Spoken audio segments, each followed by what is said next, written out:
Hello students, my name is Yogesh Kottawar and I am your faculty for Ethics, Essay and Indian Society. Now today we are going to deal with the subject called Ethics, Integrity and Aptitude. In short, we'll call it Ethics. Now officially this subject carries total 250 marks because it's all about your GS paper 4 in the mains. But whatever you study in this paper, all that content will be useful or will be utilized in other papers, especially when you go for your essay paper. See, in the GS paper 4, you study many ethical theories, you understand many ethical frameworks, you start building a balanced perspective on things, and also you'll understand what is the expectation from a civil servant, what kind of value system a civil servant must have. So with these values, with this content, you'll also study so many examples, so many case studies. When you utilize all that in the essay paper, your paper will be enriched to a good extent. And more importance is given here because of the philosophical essays which are being asked nowadays. Now, when you look at those philosophical essay themes or essay quotes, I think you can use whatever we study in GS paper 4. Specifically, we have one topic called moral thinkers or moral philosophers. Now here we'll deal with some Western philosophers, some Indian philosophers, the basic Indian philosophy, etc. Now all that part will help you deal with the philosophical essay themes or philosophical essay quotes. Okay. And then comes your personality test, or what we call it as your interview round. I've personally observed those students who have prepared GS paper 4 rightly. Those students really do well in the personality test also. See what happens in personality test, many times you are expected to give your opinion on the current events. And when you give your perspective, your opinion, whether your opinion is balanced or not, that depends on how much ethical framework you have developed. What is your ethical compass? What is your conscience saying? What are your value sets? So all this understanding is going to be helpful over here. Okay. So 250 marks over here, some marks in essay paper, some marks in personality test. This is how we can understand the importance of this subject. Okay. Now, one question I wish to ask you. What do you think why UPSC has introduced this subject as part of your syllabus? Because if you go before 2013, there was no such subject called ethics in the mains. It was introduced in the year 2013. There is a reason why UPSC has introduced. Some people may say, sir, people are getting unethical. Many bureaucrats, they are unethical. They behave unethically. That's the reason UPSC introduced it. You may say, but do you really think just by studying about ethics, just by studying some examples, some ethical frameworks, will a person become ethical? Will his behavior actually change just by studying the subject called ethics? What do you think? Well, some people might say it might happen, but you observe there are many people in the world who have studied a lot. They know everything about ethics, but still they behave in an unethical manner. This happens. That means there's no guarantee that just by studying ethics a person is going to become ethical, right?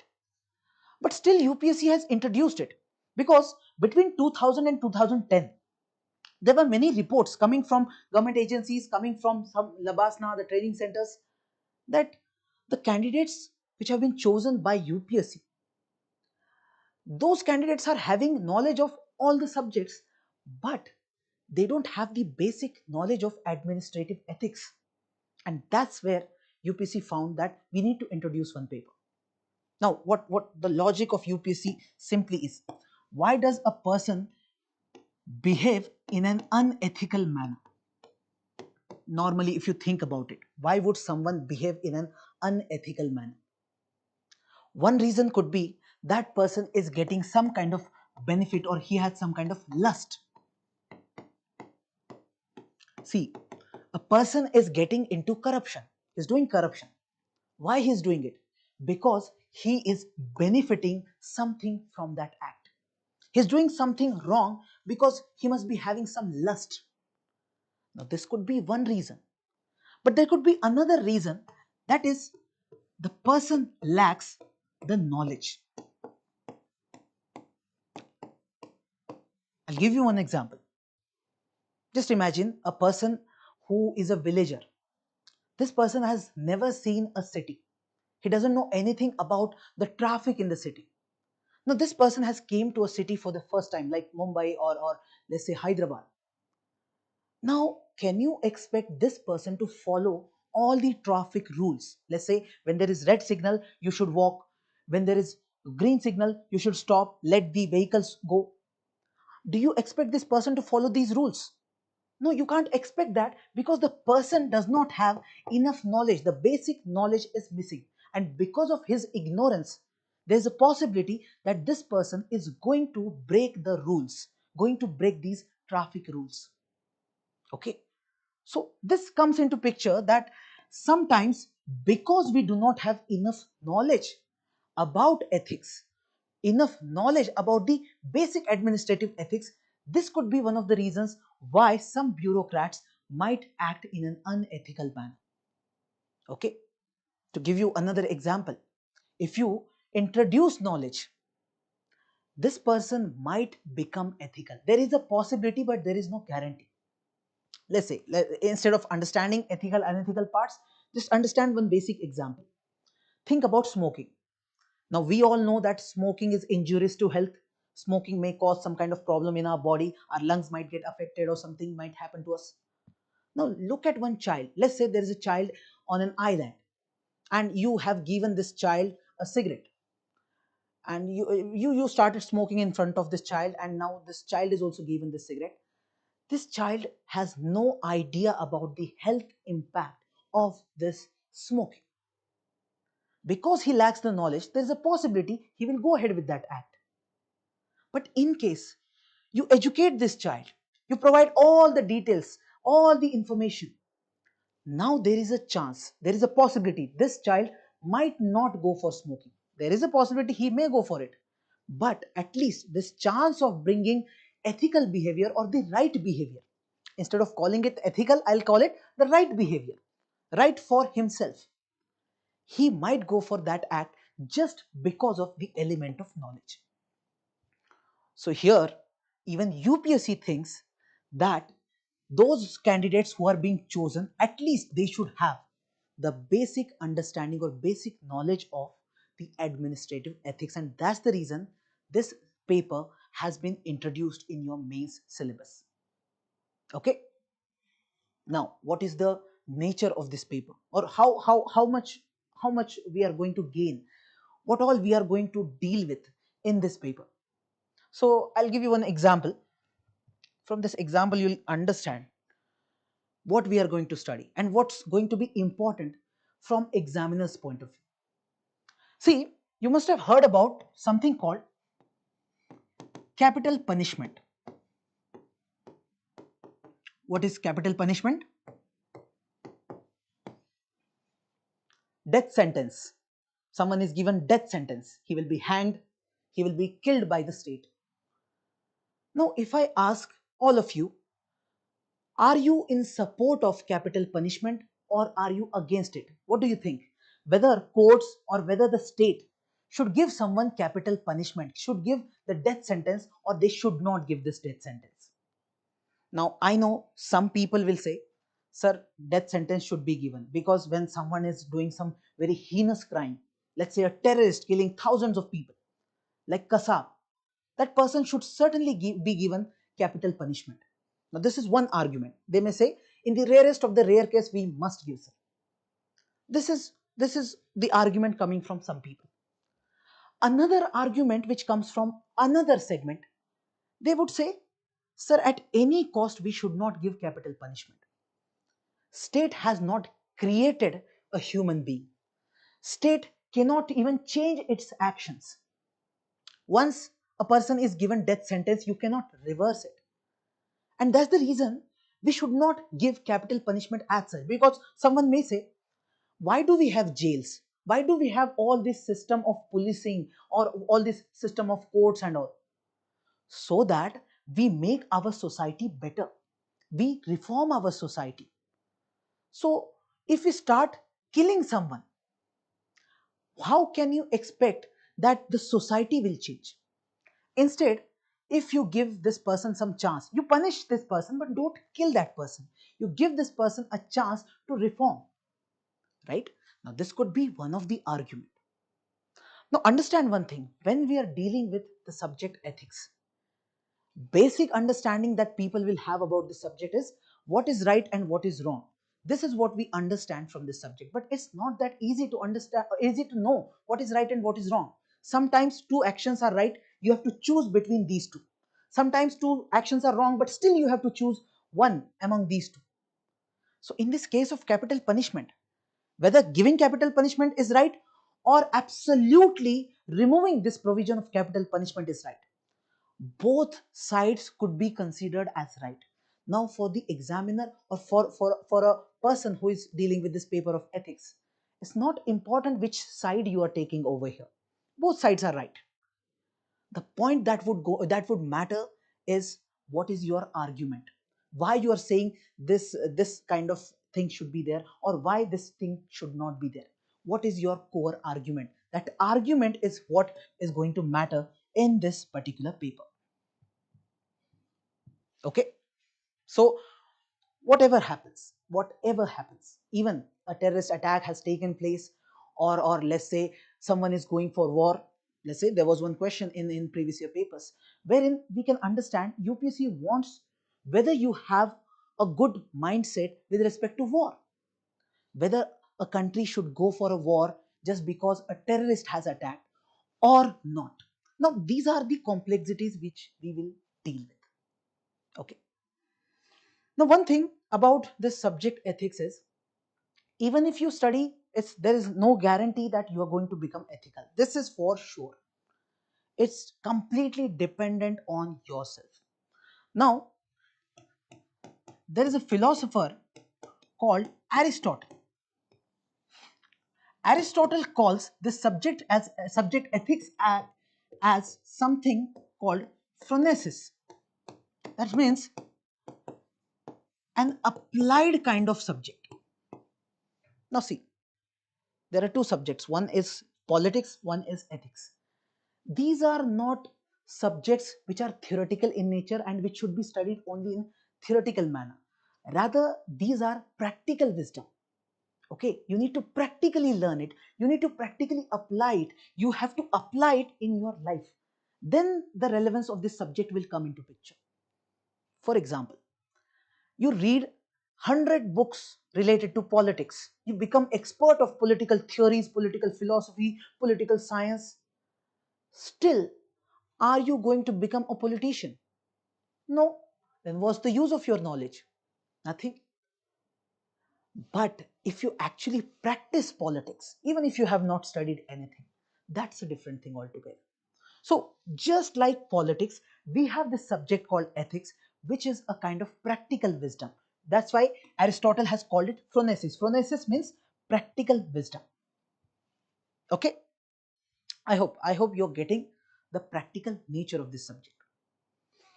Now to understand more, one is the nature of this subject wherein we are calling it a practical subject.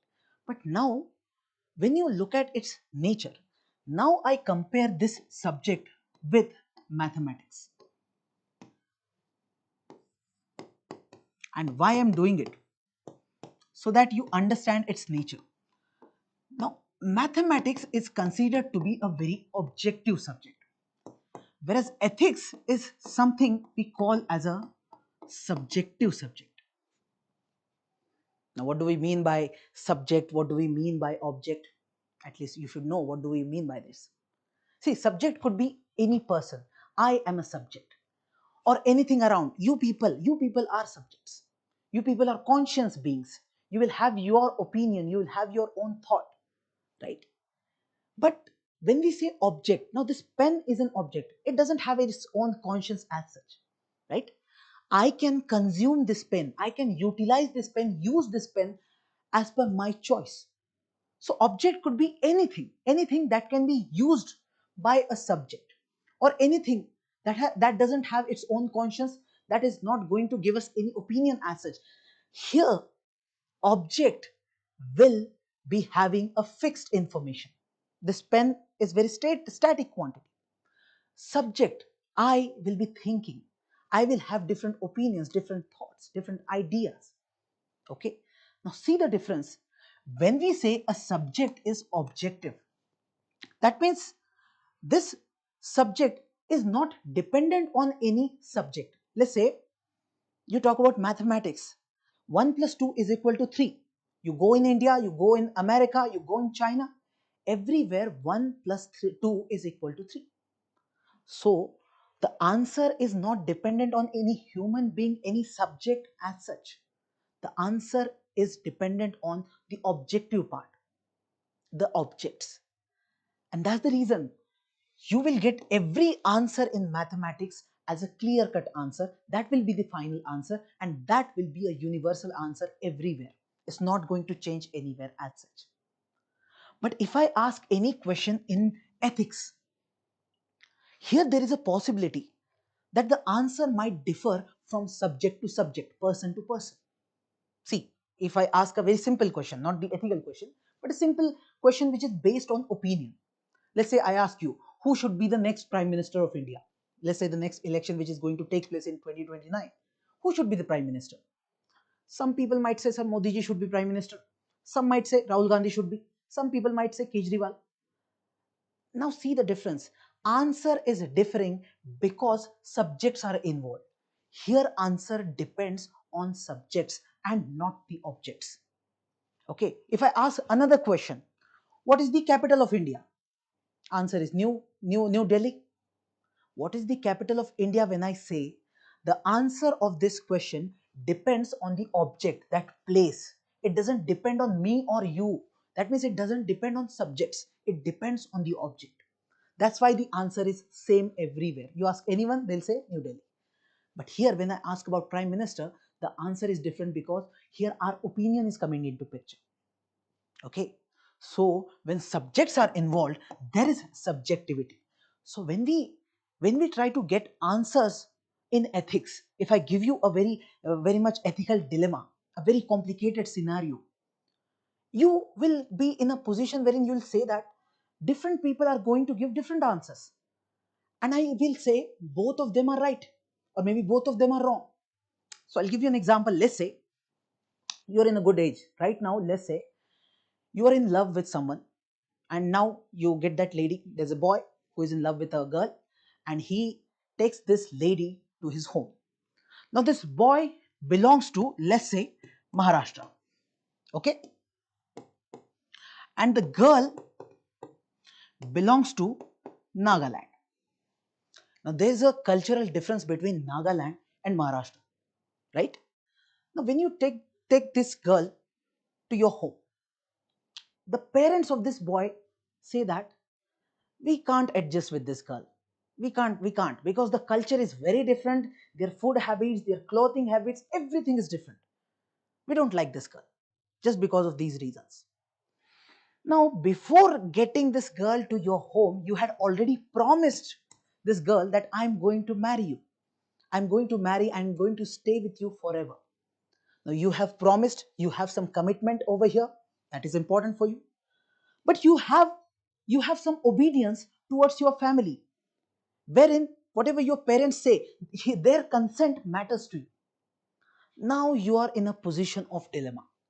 Now if I ask you, are you going to marry this lady, or are you going to listen to your parents? Let's assume this situation in a more harsher manner, or let's say make it a bit serious. So you're in a situation wherein this girl is saying, if you don't marry me, I am going to kill myself. I'm going to do suicide. Now it becomes serious. On the other hand, your mother says, if you bring this lady inside my house, even I'm going to die.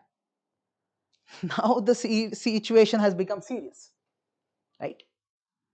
Now in this case, what kind of action you are going to take? See, anyway, you have to take any side. Either you will marry the girl or you will not marry the girl. Okay. Now see, Here the answer becomes subjective. It becomes subjective. Some students will give the answer, I will marry this lady no matter what my parents say. Some will say, I'm not going to marry, family matters. Right? Now, here I just want to convey this idea of subjectivity in this paper. Even if you give this answer or that answer, both answers are okay. This is your life, you have to decide. But what is your argument? This is where we will be interested in. And we accept this subjectivity. So don't expect that in the ethics paper, you will get one fixed answer and you're going to write that fixed answer. You can write your own answer. There will be subjectivity which will be acceptable because this is the nature of this paper.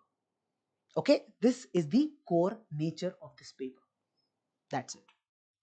Okay, clear with this part?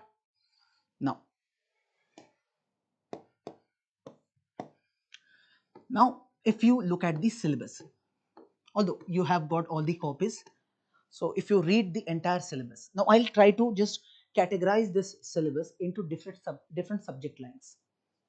I said that if you look at the syllabus, it's not one paper as such. It's a paper mix up of multiple subjects. For example, you see the topic which involves human values, which involves your family part, right? Or which involves your society part. So all these themes, when you study, this is part of your sociology. So those students who prepare sociology, they anyway study about these aspects. For example, about the socialization or how values are inculcated by society, how social control is there. All this part will be as part of sociology. So this is coming from sociology.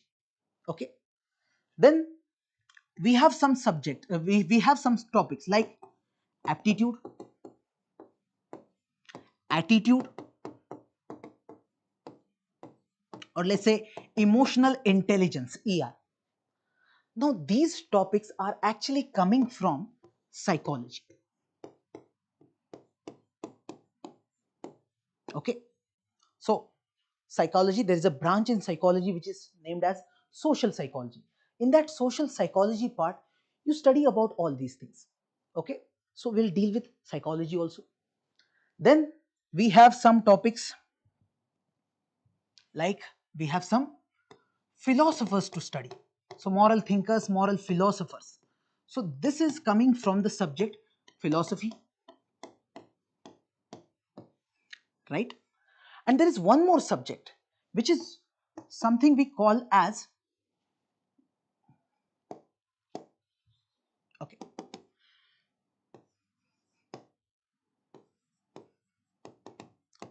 administrative ethics part. This one topic, administrative ethics, wherein you will study about probity, you study about the governance segment, all these things. Now this topic is coming from your subject called public administration. Okay, so overall you see, you're studying philosophy, you're studying what we call public administration, you're studying psychology, you're studying sociology. All these subjects are mixed over here in this particular paper GS4. And apart from all this theoretical section, we have one more thing that we call as case studies. Now what we'll do is, initially we will study all the theoretical portion. Once we complete all this theoretical portion, now we'll be in a position to deal with case studies, because here the application part of all these theories will come into picture. Okay, and you have to attempt these case studies as if you are a bureaucrat, right? So we'll understand all that part and then we will reach out to case studies. This is how your syllabus is mentioned. This is how you categorize the syllabus. Clear? Now, first question that comes into mind is, what is ethics?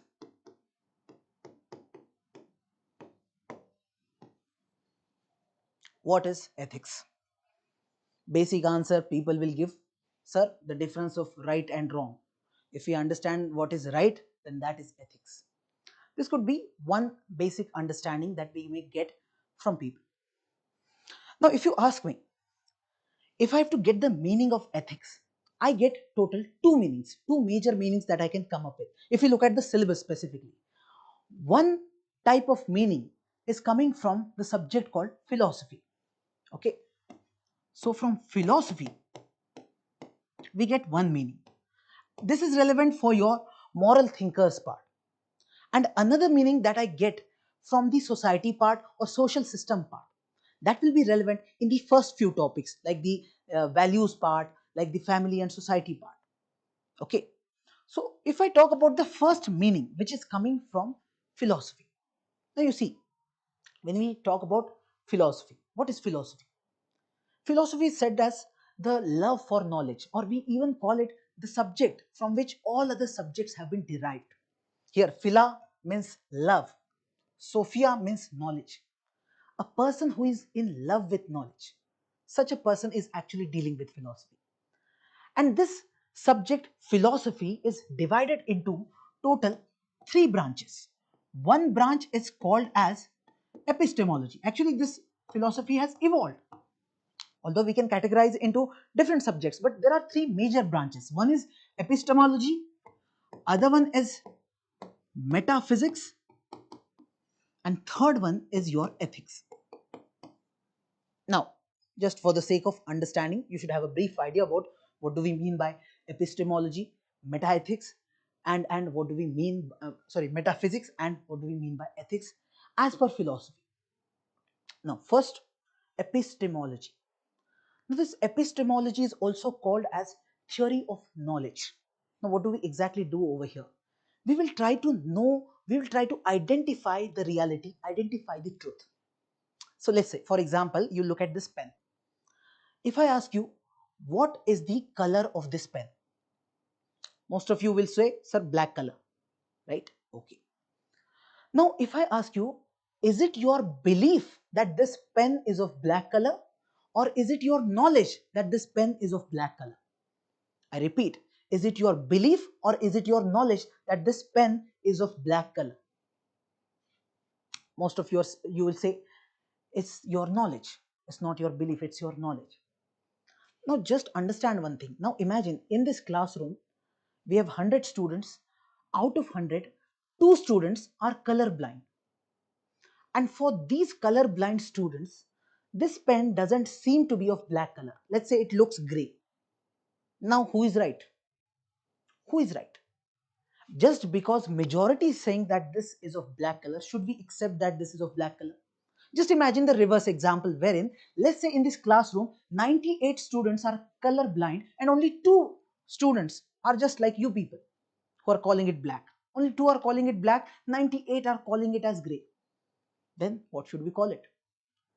Or let's say, instead of you people, we call some of the animals, some of the birds. So if you ask animals, they don't see the way things we are seeing. We have a different eyesight, they have different one. So animals, when they look at it, for them it's not black, for them it's a different color altogether. Now the question that comes into picture is, who is right? Right? So here, when we talk about epistemology, epistemology is going to differentiate between belief and your knowledge. It is going to identify the truth. It is going to identify even the source of the truth. So it will go in detail about truth, about the knowledge. That's why we call it theory of knowledge. So there is a possibility animals are right. There's a possibility you people are right. There's a possibility blind people are right. There is a possibility everyone is wrong, just because we have this visible light, because of which we are observing this and we can see this color as black. If you remove visible light, maybe it looks something different, right? So this is the area in which this part of philosophy is going to deal with. Now we have another segment that we call as metaphysics. Physics, we have added one term called meta. Meta means beyond something.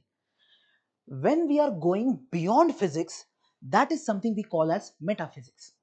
So when we talk about physics, we talk about all this physical world. We talk about, let's say we talk about this earth, we talk about whatever is the tangible things for us, whatever we can observe over here.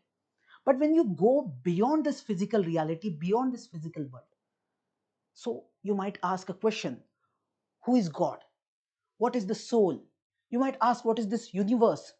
What is the length of this universe? How is it made?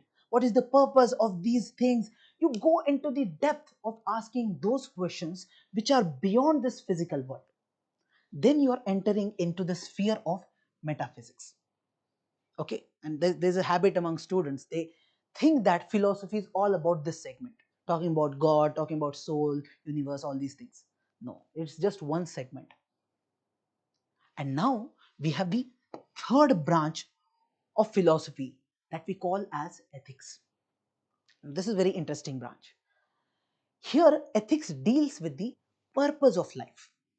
What is the purpose of your life?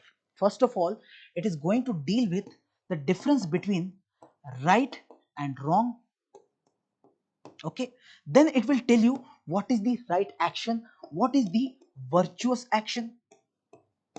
It will tell you what is a person supposed to do on its own, and why person will think about all these things. Why should I think about what am I supposed to do, what am I ought to do? Because there is some purpose that I have in my life. So here ethics actually deals with the purpose of life. Let's say if I ask you, you people, what is the purpose of your life? Some people will say, sir, I want to become IS officer, IPS officer. I don't think becoming IAS or becoming IPS is your purpose of life. No, it's not your purpose. Actually, it is a means to achieve something else.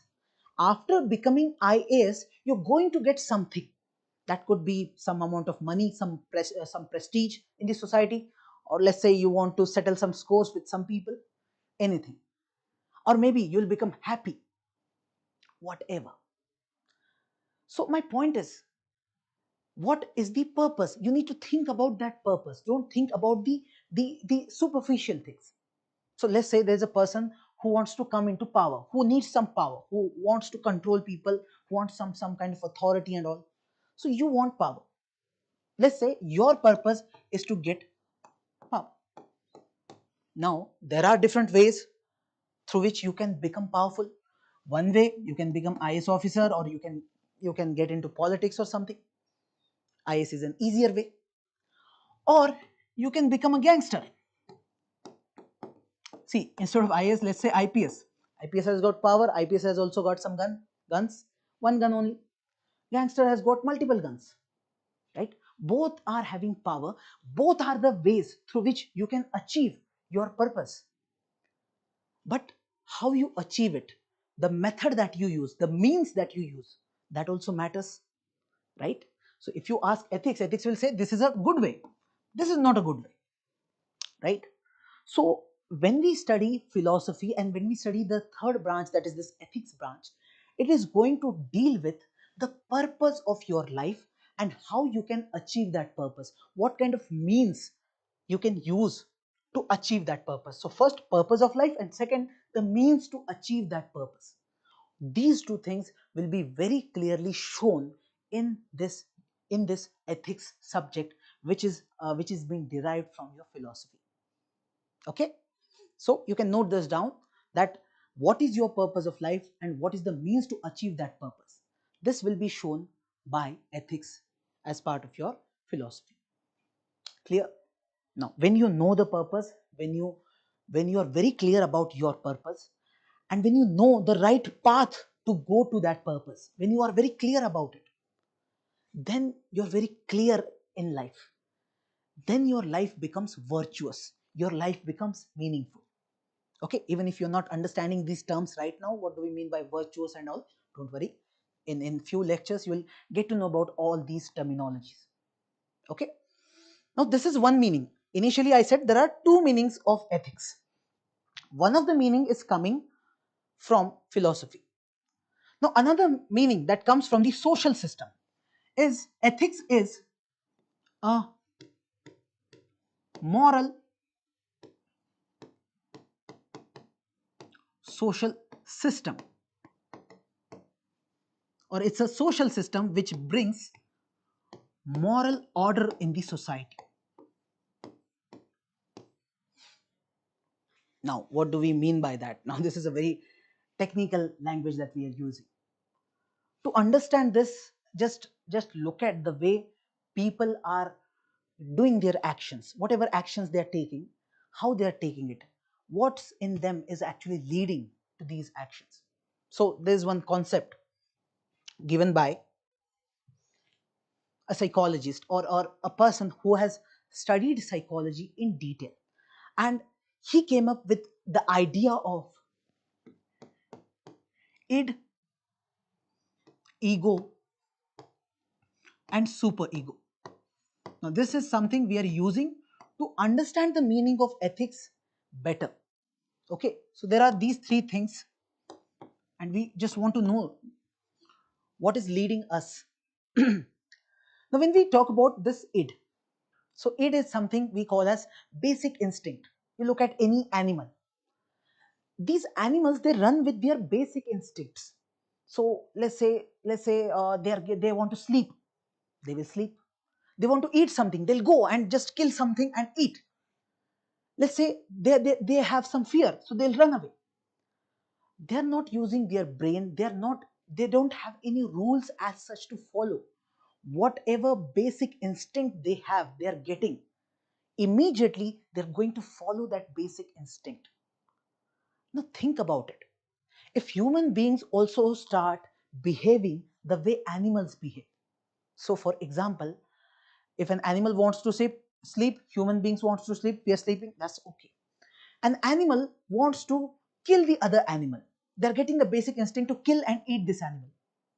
We can also get this thing.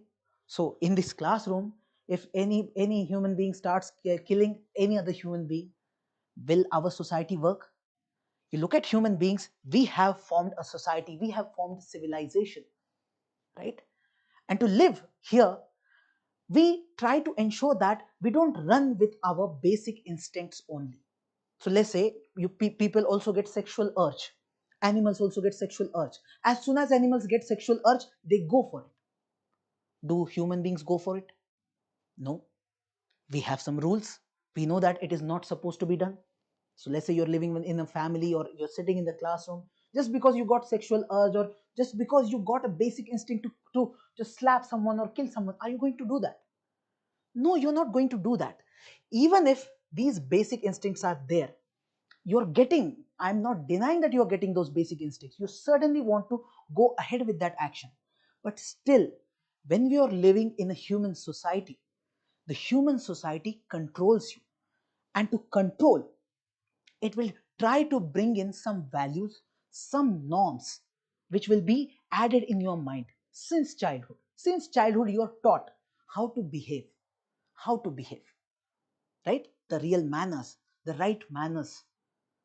So when we add those values, we use this term called socialization, right? So for example, when you are a child, there is no difference between a child and an animal.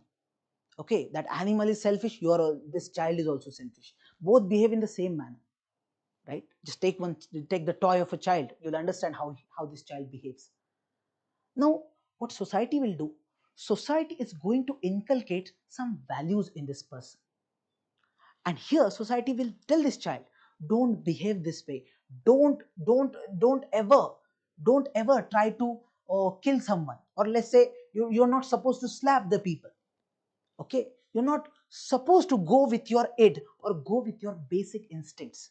They will teach you something what we call as your super ego. They will try to bring in the moral part in you. So the moral norms of society or values of society will be inculcated. So they'll say, be honest. Okay, you should not tell any lies as such. Everything. Okay, so there is a process of socialization as we study in sociology. Okay, so when a child is born, that child has not socialized yet. The child doesn't know anything about the social rules, about the rules through which the society works. Okay, in this society, in this classroom, no student is going to slap another student because they know this is the wrong act to do. But a child can do that. So the child will be taught that he is not supposed to do this thing, or he is supposed to do another thing. All this will be taught, and his conscience will be developed. Okay. Now, this is naturally coming from you. This is the id or basic instinct part. This is something artificially we have added in you, or society has added through the process of socialization, right? Since childhood, you are being trained. So, this super ego.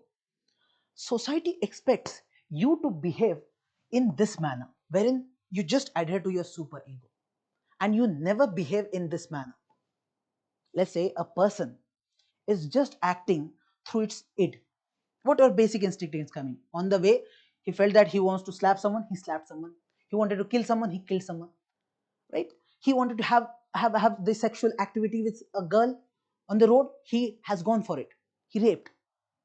Now, when such a person who is just acting on the id or acting on the basic instincts, the society will not like it. Society will call this person as antisocial being. Right? Antisocial being. We don't like such persons. That's why we have got some mechanisms through which we actually try to control such people. Okay, we'll punish the antisocial people, right? And we will give some rewards to our children who do not go to this side, who always try to suppress their basic instinct and try to behave in a manner which is acceptable to society. So society has said to behave in right way. If you follow the values of society, you will be considered a good person. You will be considered even a Mahatma and not a criminal. Here you will be considered a criminal. Here you will be considered a Mahatma or a very ideal kind of person if you're following your super ego. Whatever society considers as important. Let's say honesty. Society says honesty is a good thing. Now, hardly you will find any honest person. In this classroom, if I ask you, everyone knows that we should be honest. Have you ever seen any person who is completely honest, who has not lied in his entire life? No, nobody. So, society expects you to behave this way, but most of the times you behave this way. Or, if I talk about the public, maximum people or people over here, we are continuously in a struggle because naturally we are getting this instinct and we know that society expects us to behave in this manner. It's not like society is going to tell you every single time. You're trained. Now your mind tells you, your conscience tells you what you should do.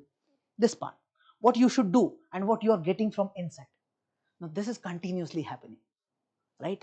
So there will be a continuous struggle between this id and super ego in you. Obviously you have to take one action. Either you will go through what your id is saying, or you will go through what your super ego is saying. For example, I go to the market. Normally there's a restaurant. I want to eat burger. I want to eat. I'm getting this natural basic instinct, but I know that I'm a diabetic patient. I should not eat this. This will be not good for my health. So there will be a continuous struggle through which I'm going on, an emotional struggle, right? I have emotions which are saying I want to eat, but I know it's good, it's not good.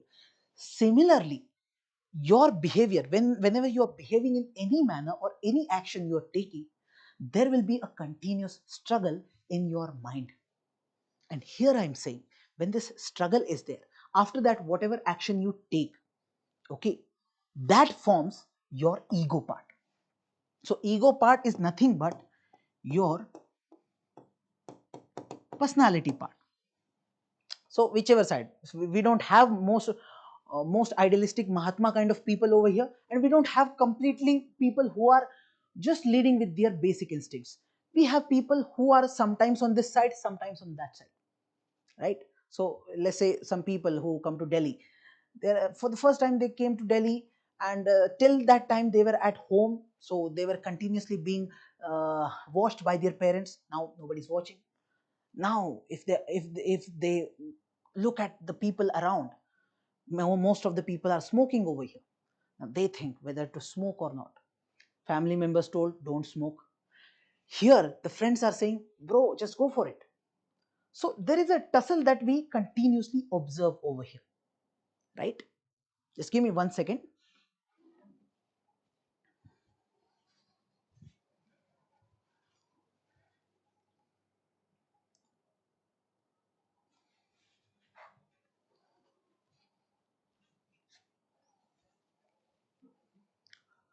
So sorry, I got an urgent call. So as I was saying, you are continuously in this struggle. People think that we should smoke, we should not smoke. Instinct is saying you should smoke, society is saying you should not.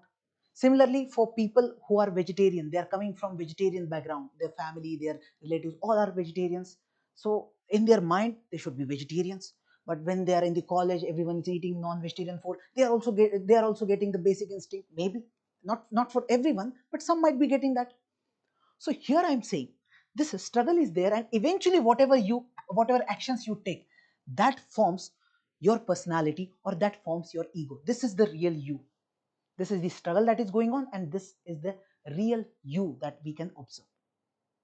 Now see, why I've shown all these things is for you to understand the process of socialization,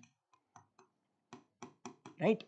Society is continuously trying to build your conscience, trying to curb your id for the sake of society.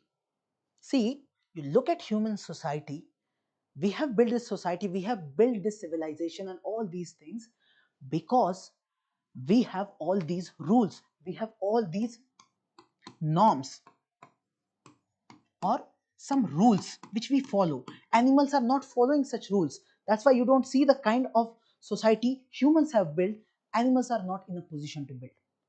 Okay? Now, when you look at these norms or these rules are continuously taught since childhood. So initially, your family is going to teach all these rules, all these norms. Later on, your teachers in the school, your religious books, your friends, neighbors, the society, even the government somehow is going to add that ethical norm in you, or how you should behave, how you can suppress your id. All this part will be added.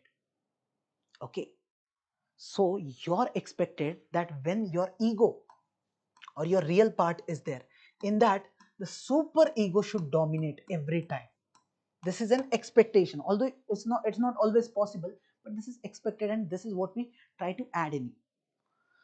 So if I see the second meaning of ethics here, what we are trying to do is we are trying to build an order in the society, what we call it as a social order or a moral order. If there is an order, it is based on some values and some rules. There are some rules, there are some norms of conduct which are followed by every single person in this society, and every person has got some values. We try to inculcate these values, like you should be honest, so honesty is one value, right? Similarly, there will be many other values, okay, which will be added in you. And when you go through these moral values, when these are part of you, we use this term called value system and all. So they ensure that in this society there is some order. So to bring in this order, this ethics becomes important. So just understand one thing, if there is no ethics, you can't expect a society like we have right now. Without ethics, there won't be any society. It will be completely collapsed. Okay, and these norms are going to tell you what a person should do, or what a person ought to do.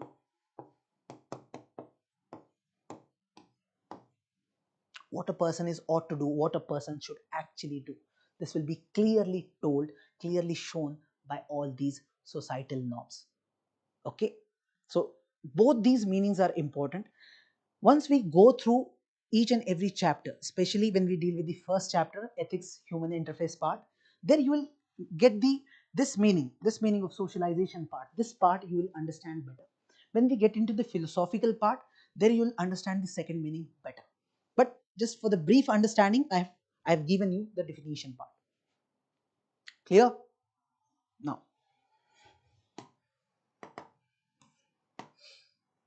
Now the topic that we are going to study is determinants of ethics. Determinants of ethics.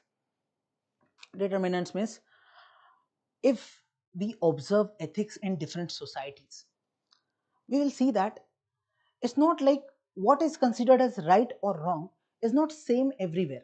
See, some things will be same. Obviously, if you ask whether one should go for war or one should go for peace, obviously everyone will say that peace is good, peace is better. So, in absolute terms, when we study absolute ethics, that's a different thing. But there is one thing called relative ethics. Sometimes few things will be considered good in some areas and will be considered bad in some other areas. For example, if we look at, let's say, European society. Okay, in European society, if I ask you, what do you think about drinking alcohol? If you ask anything, any such question to a European, they'll say it's good, it's very good. You must drink alcohol.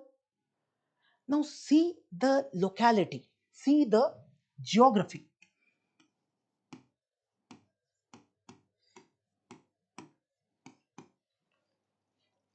If you ask this question whether drinking alcohol is ethical or unethical, a person from Europe will say that it's obviously ethical. There's nothing wrong, nothing harmful in drinking alcohol. But if I ask the same question to a person living in Middle East,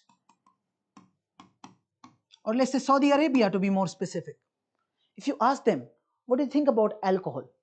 They'll simply say it is banned. It is banned in Quran. But if you ask the entire society, if you look at the ethics part, they'll say it's a completely unethical act.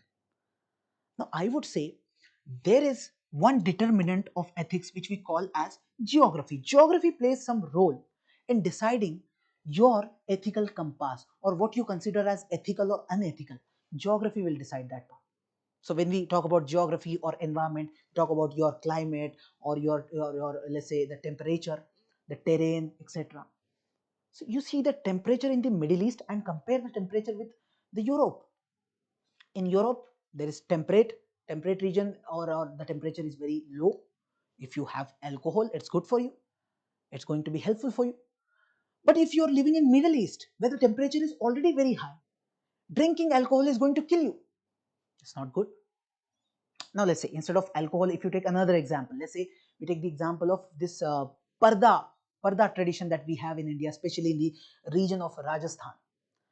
In the Rajasthan, we have parda tradition. In the Arab countries or in the Middle East, they also have burqa.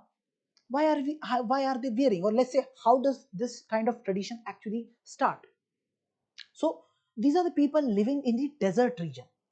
So in the desert region, there will be sandstorm, and you want to protect your body, especially your face, from this sandstorm.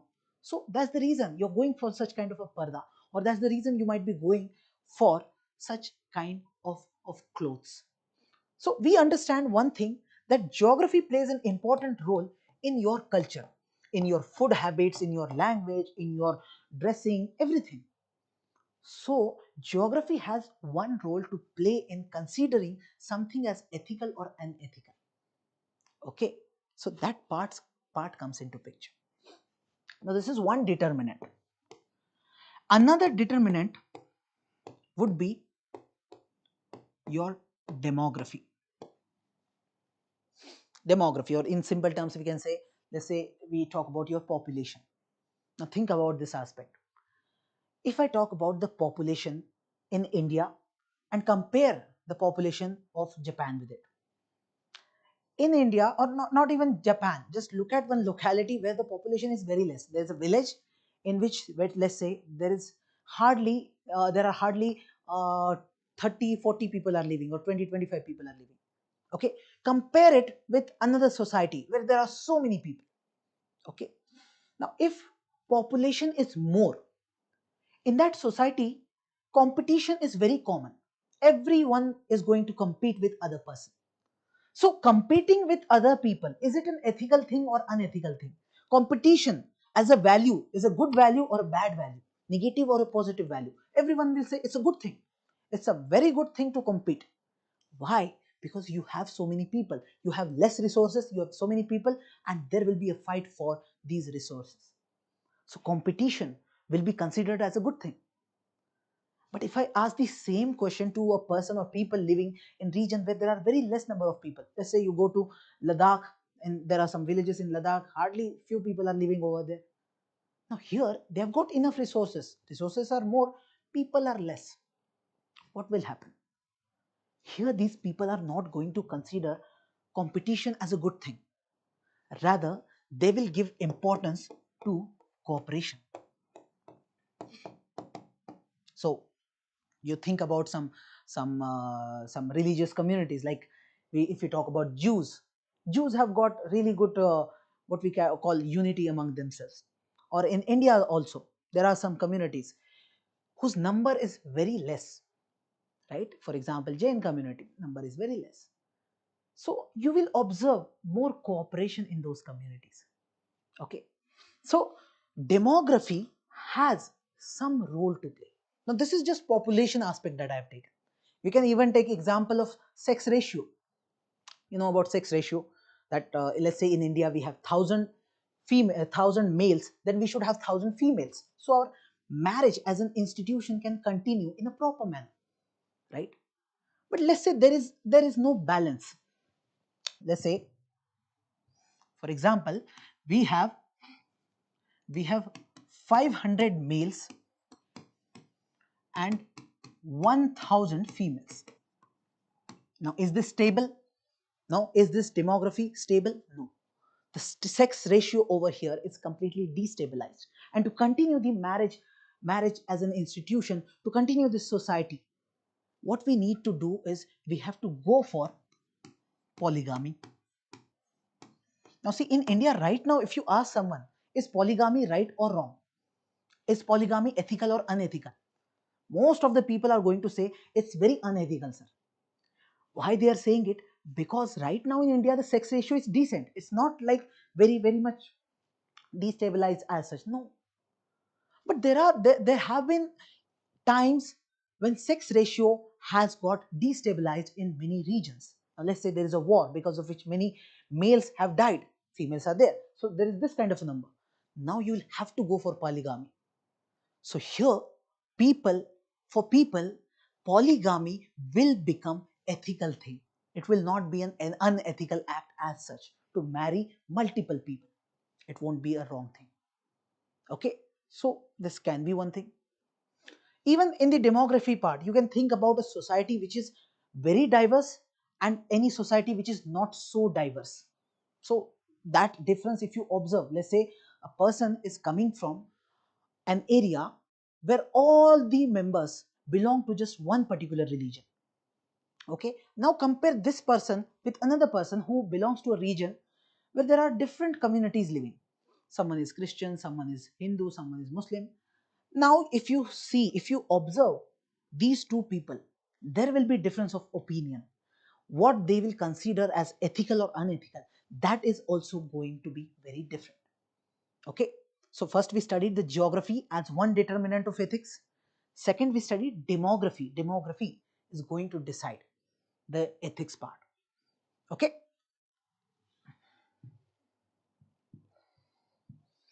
now third determinant will be your economic system, economic part. Let's say if we take the basic part, let's say if we talk about the economic sectors, so there is something called primary sector, secondary sector, tertiary sector. There was a time when in India primary sector was dominant, especially agriculture was dominant. Now see the relation between economic system and the family system. When agriculture was very much dominant, to do this agriculture, to go for these activities in the farm, one single person cannot handle everything. You need more people. So entire family could go for agriculture together. Their economic system was dependent on all the family members. So we have this joint family system, right? But with time, the sector which is dominant over here has got changed. Right now we have this tertiary sector which is dominant. So people, let's say people are in the service sector, or let's say in IT companies people are working, or whatever. Now what is happening? Now we are observing, instead of joint family, now people prefer nuclear family. So for the sake of this job. Now this is one kind of a job which a person can do on his own independently. He doesn't need the help of others as in the entire family is not needed over here. One person can do its job on its own, right? This is possible in the tertiary sector. This is not possible in the primary sector. And see how the value system of people is changing. Earlier, people used to consider joint family as a very good thing. Family, values related to family were very strong. And now we are considering nuclear family as better. This is how our value system is changing. Okay. So somehow the economic sector in which we are living, that has some role to play in what we consider as important. Now here we're not saying something is ethical or unethical, whether joint family or nuclear family, which one is ethical or unethical, but here you see the difference in the values. Some people give more importance or they consider joint family as better.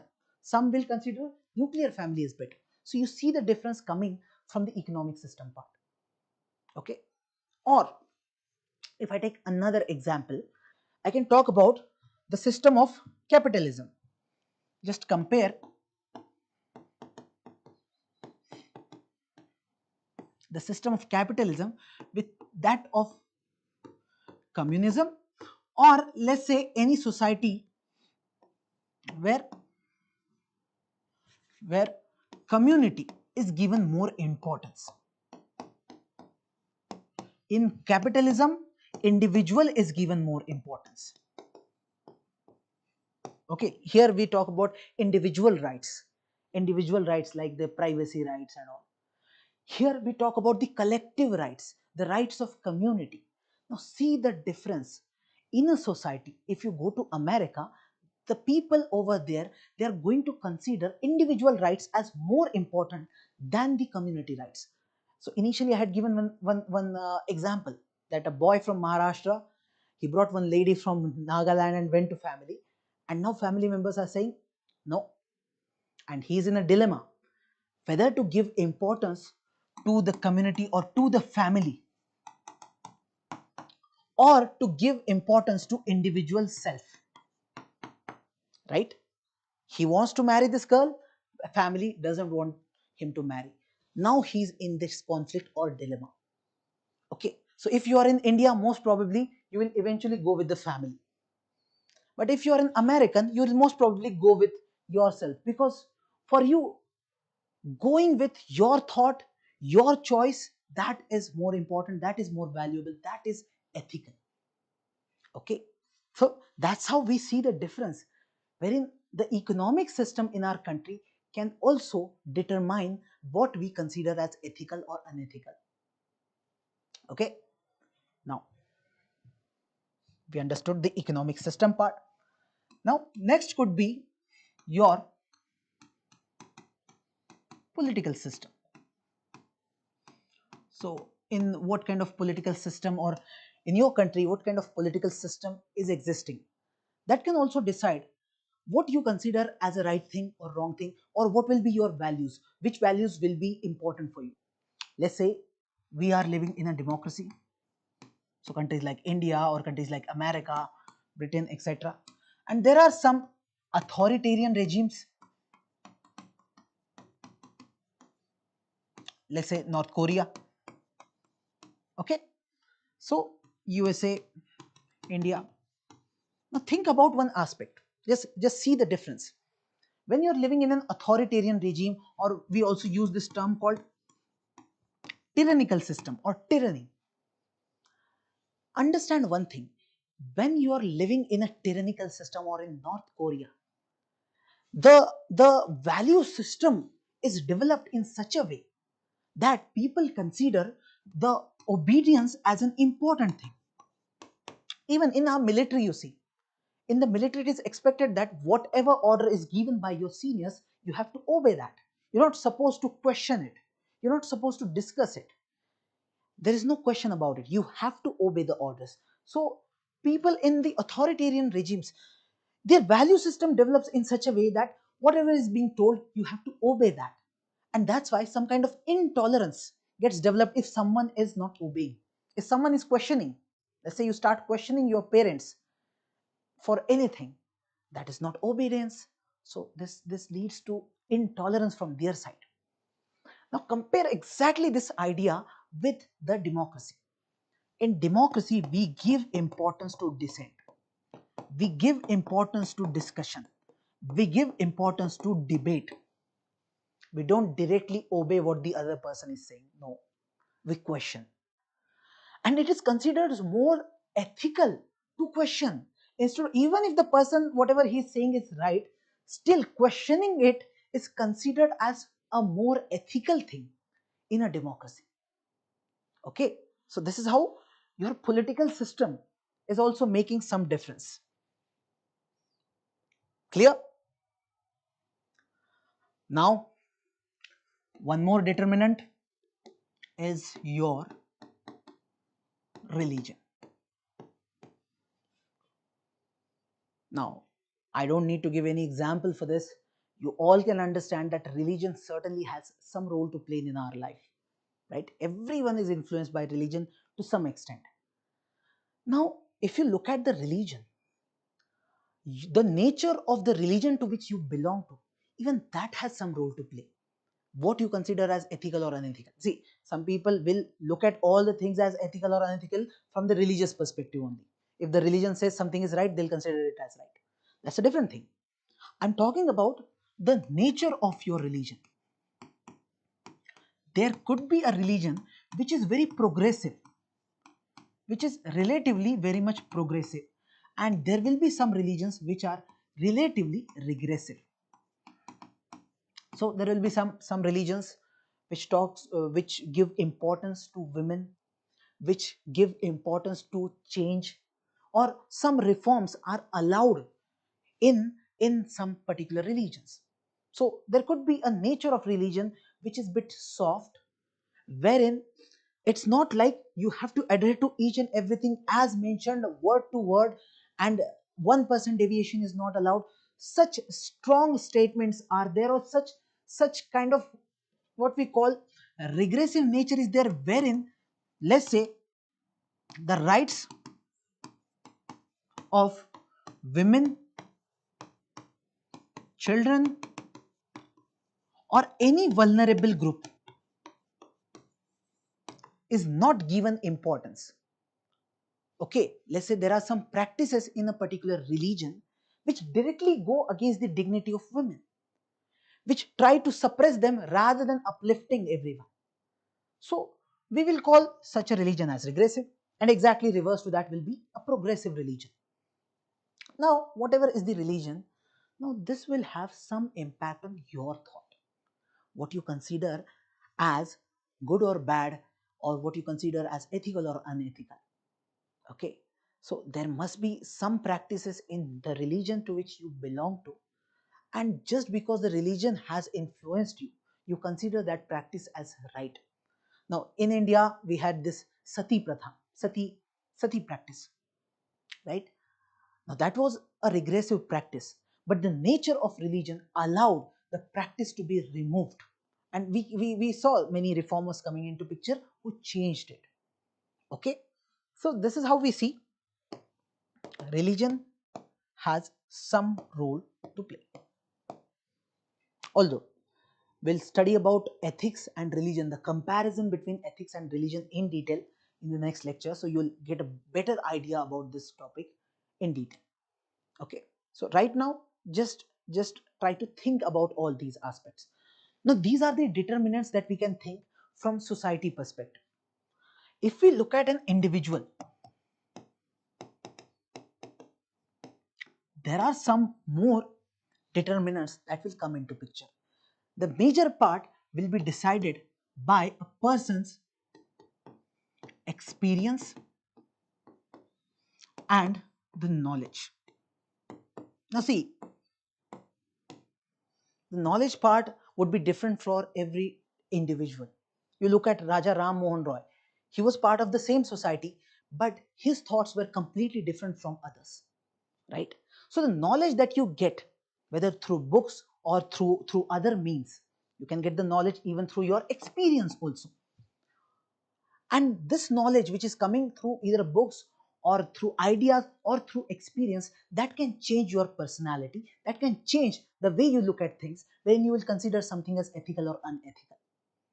So here we can say, for the sake of example, Raja Ram Mohan Roy understood that sati practice is wrong, completely unethical, because of his education, because of his understanding of different ideas, the liberal values and everything, understanding all the scriptures and all.